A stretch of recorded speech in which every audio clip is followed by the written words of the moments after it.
So moving through this potentially intimidating word, networking, what does that mean? The main tools I'm going to talk about today, because we only have a half an hour, so this is a very condensed presentation, but we will be talking about two main tools that you can use virtually, LinkedIn and LionLink. You'll notice they have similar parts to their names. I did put the links here on the screen so that if you wanted to take any screenshots of them, you can, but each of these links are easy to access on the Behrend ACPC website as well, so you can get them there. But we are going to go through these two tools. The reason I selected these is because they are free and accessible to all Penn State students, as well as additional people.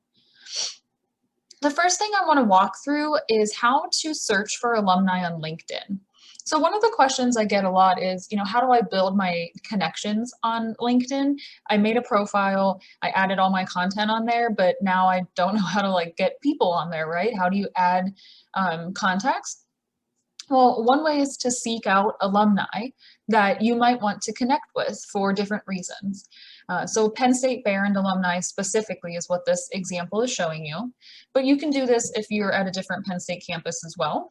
You just want to go ahead and click on the institution's icon or image on your profile, or you can type the name in, but sometimes it's hard to know how we are named, particularly at Penn State Behrend. Our name is a couple different things, so it's easier sometimes to just click the little logo on your profile, the little head.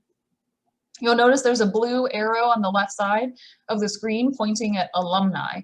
So once you have selected your university, you would then click on alumni to see a list of all the alumni who have LinkedIn accounts.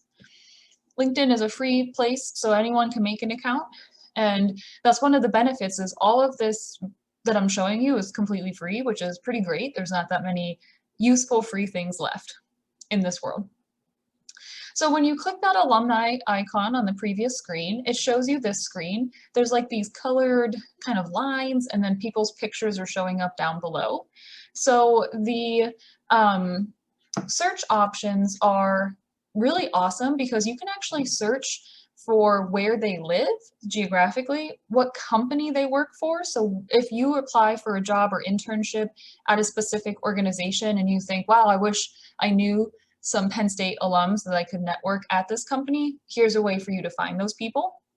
And if you actually hit the button that says next on the screen, you would be able to then look at what major those alums had, and also what industry or field they're in. So all of those filtering options are available for you, and you can click on them, and also you can use the search bar to filter your results.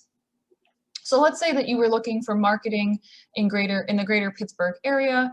You can see that the results would display down on the lower part of the page. You can see just the tops of those people's kind of heads showing up.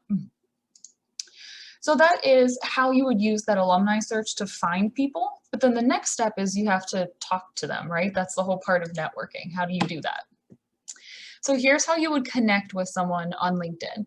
For those of you who have not used LinkedIn before, you may not know this, but there is a paid subscription to LinkedIn that allows you to use messages or Messenger.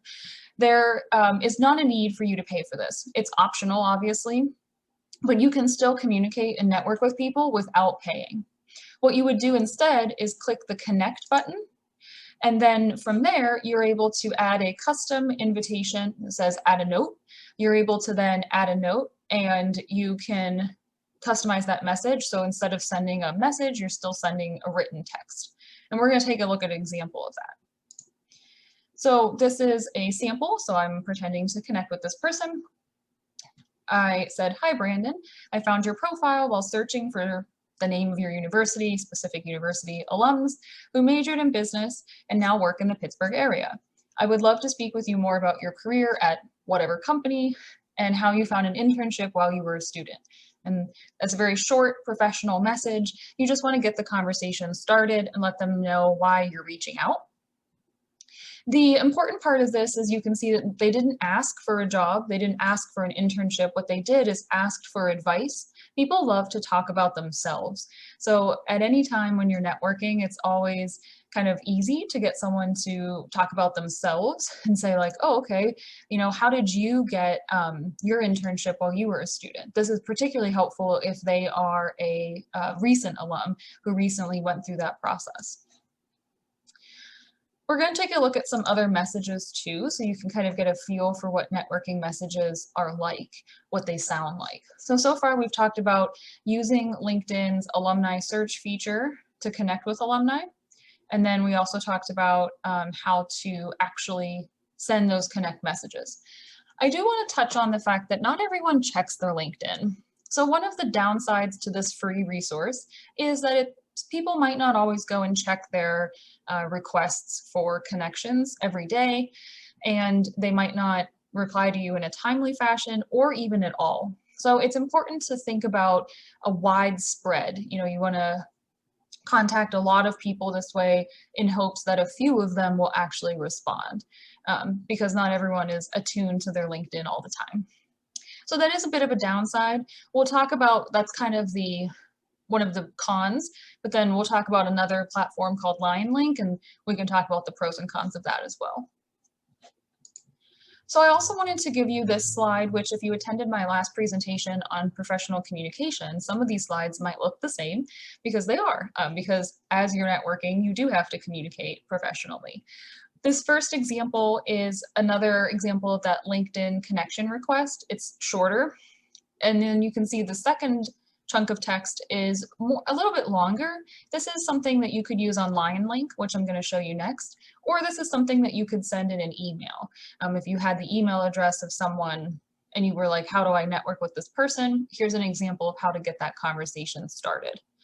The important things I want to draw your attention to are in the second example. One of the last sentences is, I am available to connect by phone, email, or Zoom, whichever option is more convenient for you. In the first example, it says, perhaps schedule a time where we can talk more. The idea of this first outreach is to get the person to then set up a time to talk further. So you're trying to get a time that works with their schedule where you can either have a Zoom or talk over the phone with them and learn, more about their experience and get advice and have a thorough conversation. It's preferable to not necessarily go back and forth via email as your only form of communication. It's good to try to do either a phone call, a Zoom call, or eventually a face-to-face meeting if that's appropriate and safe. But the idea is to have a back and forth conversation that's more natural as opposed to an email message where you're more stilted and just waiting for their response. Next, let's dive into our second virtual resource called LionLink. LionLink is Penn State's specific networking site for students and alumni. So it's basically like taking LinkedIn and making it Penn State only. So that's a pro, right? Pros and cons of everything. The pro would be that you're only going to be connecting with Penn State. So that's kind of cool. You don't have to filter out other individuals. I would say maybe one of the cons is that there might not be people in your area or at like where you live. There may not be people within a certain company that you're looking for. And the search is not necessarily as smooth as the search on LinkedIn. We'll take a look at that though now. So this is the home screen. All students can sign in and make an account on LionLink. All students can, all alumni can. This is the home screen that you will see. You can see there's a couple of things that can be helpful. There's a yellow arrow pointing to the browse button. That's how you can actually get to like a list of all of the alumni in LionLink. So sometimes people might ask, do you have a list of all of the alumni, who majored in, this particular major and live in this particular city? Well, no, we don't have those lists, but this is where you can go find that information, as well as you can find it on LinkedIn too. The other thing I want to draw your attention to is it says recommended for you at the bottom of the page, and there's a quiz now that they offer. This is new, I had not seen it before. There's a quiz that they offer where they apparently will match you with connections based on your answers. So that might be a little bit more streamlined way of finding people. But if you want to just see everyone, you can go to the browse button. And then this is what it looks like after you click on browse. You'll be able to see very similar to LinkedIn. There's a circular profile image. There's information on where they went to school, where they work, and where, like geographically where they're located. And you can see that what it's doing in this screenshot is it's highlighting the people that are active and online, so you can actually chat with those people through a live chat feature because they're physically online right now, which that's really interesting. The other thing you can do is click on a profile and it'll show you an email address and allow you to message that person right through LionLink. So a little different than LinkedIn. You kind of have to hope that people go check their LinkedIn accounts and see your note and your connection. On LionLink, it does send that information directly to them. And the people in LionLink have specifically volunteered to be here to help students and to help fellow alums. So you have a better chance probably of getting a response from someone that you find posted in LionLink. But these are ways for you to generate kind of a wider network. So if you're thinking outside of your immediate network, how do I find people in my field when I'm not, in my field as a professional yet? Both LinkedIn and LionLink are ways for you to do that. And I'm starting with alumni because that's one of the best ways to establish that connection with someone is, hey, we're both Penn State Behrend alums, or we're both just Penn State alums in general. And that can help you spark conversation and ease into networking. Those are obviously not the only people that you can connect with on LinkedIn, but in LionLink, it's all Penn State, but there's other ways to network as well. We'll talk a little bit about those, but I wanted to show you both of those resources because that's usually where it's best to start. So throughout this whole networking process, you're bound to end up with people's email addresses or need to send emails to people. You might attend either virtually or in person. You might attend some kind of workshop on campus with a club. You might go to a conference virtually or in person. Maybe someone gives you an email and says, hey, this person's a good person for you to reach out to. And you have to figure out what to say and what to do in those email messages. So the first suggestion I have is to request advice. I mentioned this earlier, but you never want to directly ask for a job. No one is going to want to respond to an email that says, hey, do you have any jobs for me? That sounds very rude. Instead, what you want to say is, I'm really interested in you, and I'd like to hear about your experience and your advice. People love to talk about themselves, so they're more likely to respond to that request. You always want to include your contact info.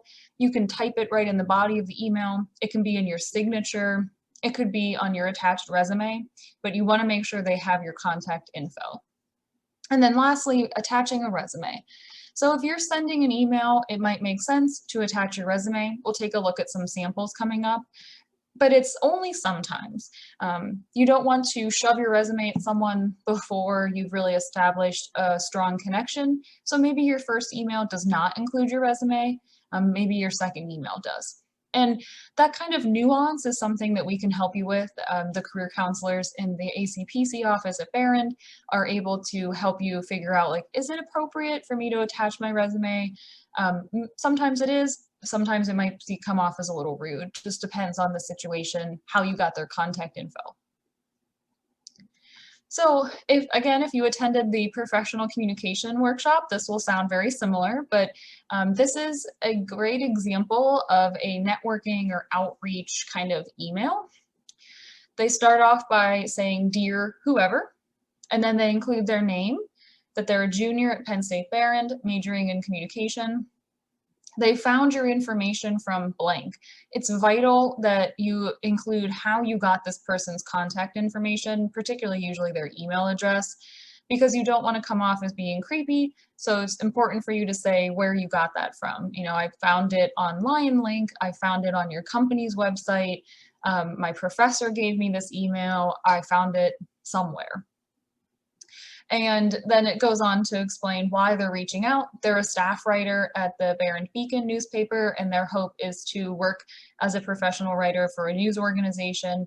Would you have time to connect with me and offer any professional advice? I would also appreciate a quick look at my resume. And it also says they're available by phone, email, or video conference.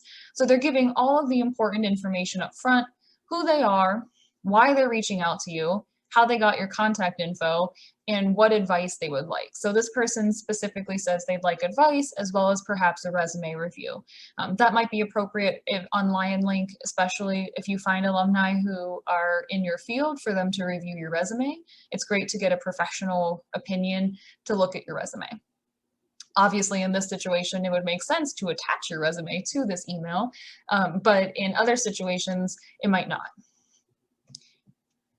Another type of networking kind of request might be to learn about any internship opportunities. I see this one happening a lot via email.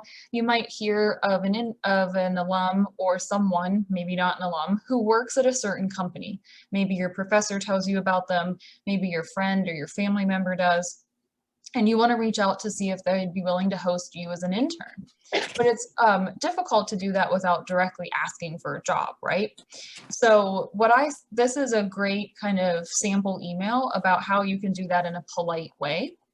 So you state your name, and then this person in this example is a MPH candidate at the University of Illinois at Chicago. You would obviously replace that with your own information.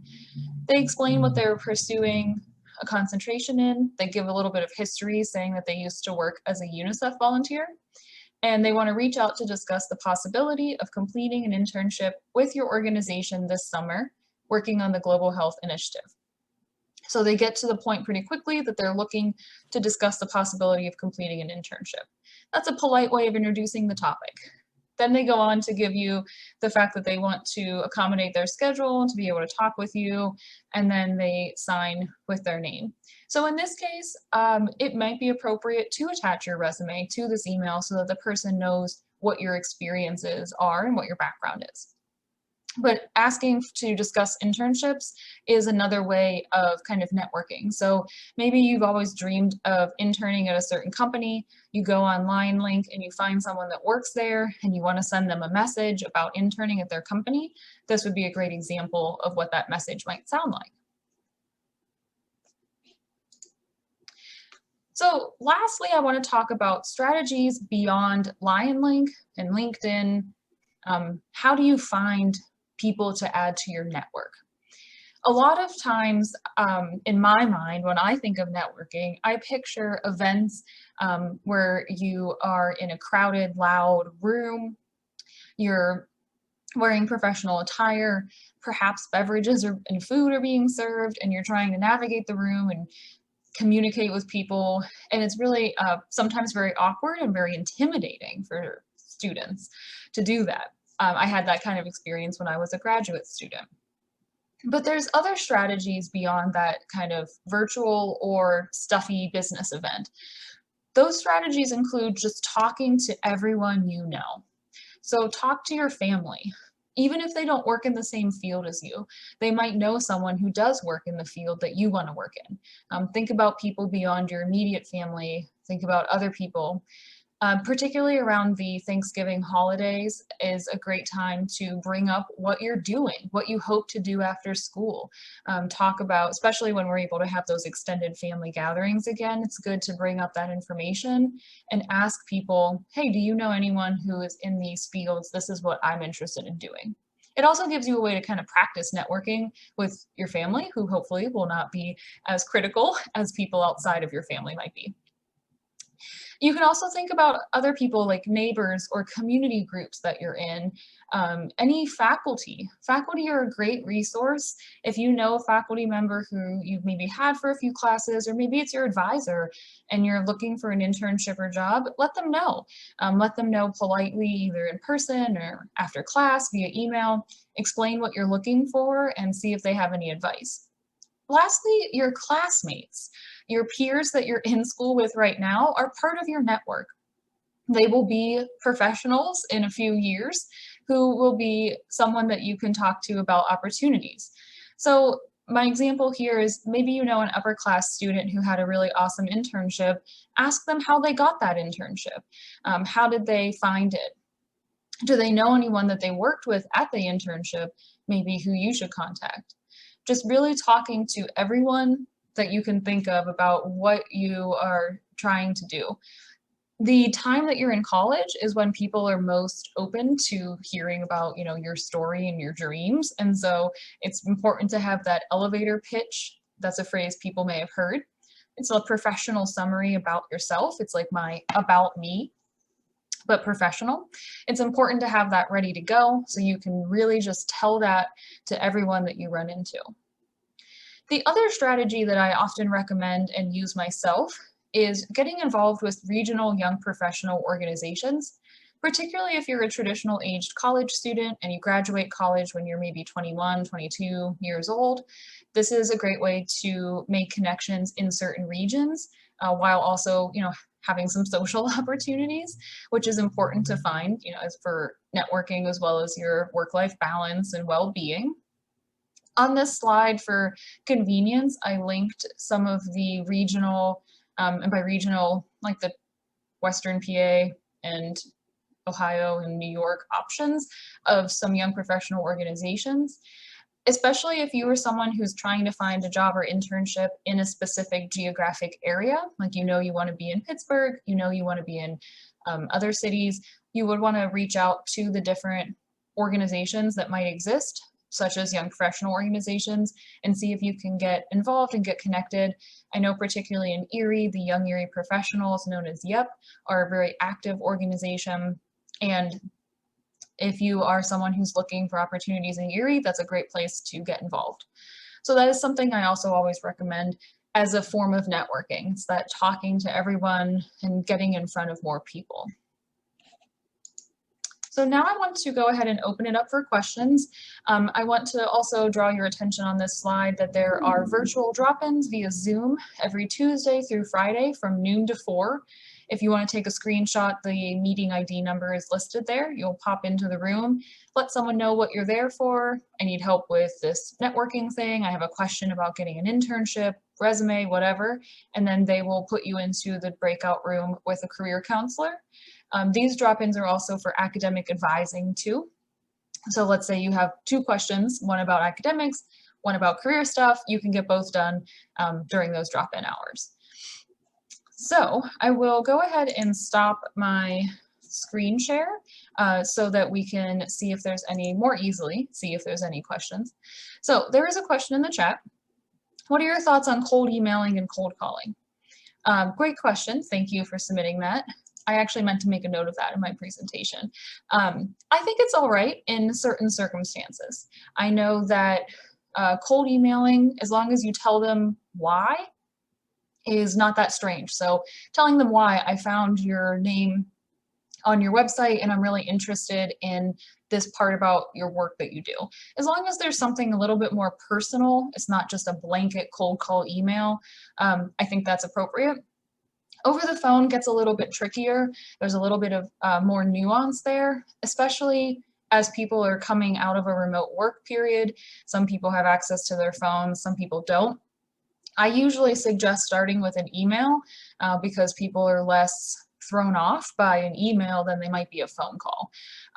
But I also have colleagues that do cold call and ask about internship opportunities.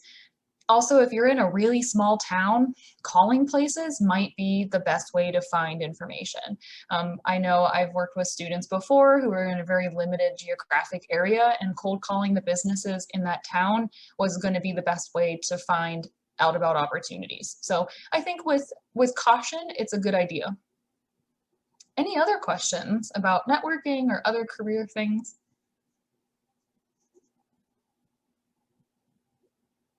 I'll give a few minutes because I know it takes a bit to type into the chat. But I want to thank all of you for attending today. In case anyone missed it at the beginning, this session was and is recorded, and eventually those recordings will be edited and placed on our website so that students can watch that content on their own time. In addition to that, if you're here because you need class points, I hope you learned something, but I also want to make sure you get your points for your class, and we have a list and we'll be able to report to your professor, anyone who is here. I do want to caution you though that if your name on Zoom in this particular Zoom session does not match the name that your professor will have on the roster, you will need to communicate with them that that is actually you because you cannot change your name. So, Any last questions? Oh, all right. Well, thank you everyone for joining today. That is all I have. Bye, everyone.